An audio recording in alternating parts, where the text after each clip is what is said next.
नमस्कार मंडळी. तर आज आपण करणार आहोत साळण. याच्यासाठी मी घातले इथे हरभरा डाळ दिवसभर भिजत. त्याच्यानंतर ती स्वच्छ धुवून घ्यायची आहे. त्याच्यानंतर आपल्याला इथे मिक्सरच्या भांड्यामध्ये घालायची आहे हरभरा डाळ.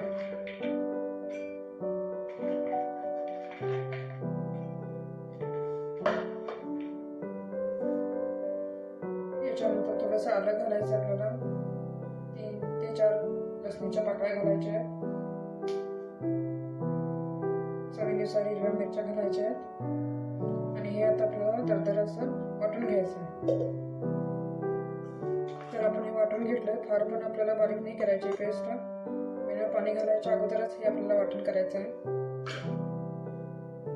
याच्यानंतर घ्यायची आपल्याला एक कढई, ती चांगली तापायला ठेवायची.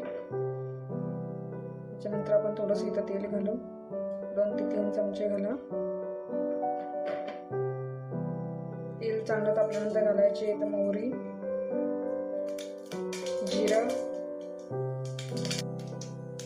हिंग आणि कढीपत्ता.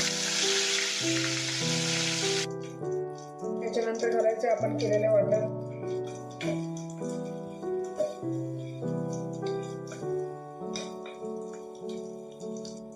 त्याच्यानंतर घालायचे आपल्याला इथं चवीनुसार मीठ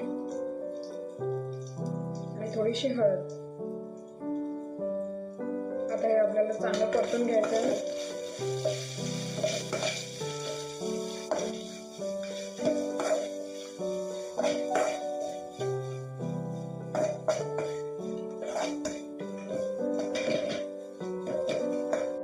पाच मिनिटं वाफेवर शिजवून घेऊ.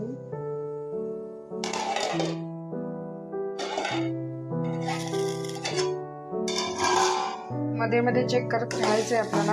आणि छान अशी परतून घ्यायची आहे जोपर्यंत डाळ मोकळी होत नाही तोपर्यंत. डाळ छान मोकळी झाल्यानंतर आपल्याला याच्यात घालायचं आहे खोबरं. तुम्ही ओलंही घालू शकता किंवा सुकं पण घालू शकता.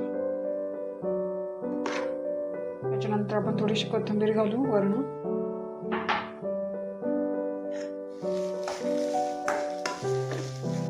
तर आता मग मंडळी तयार आहे आपला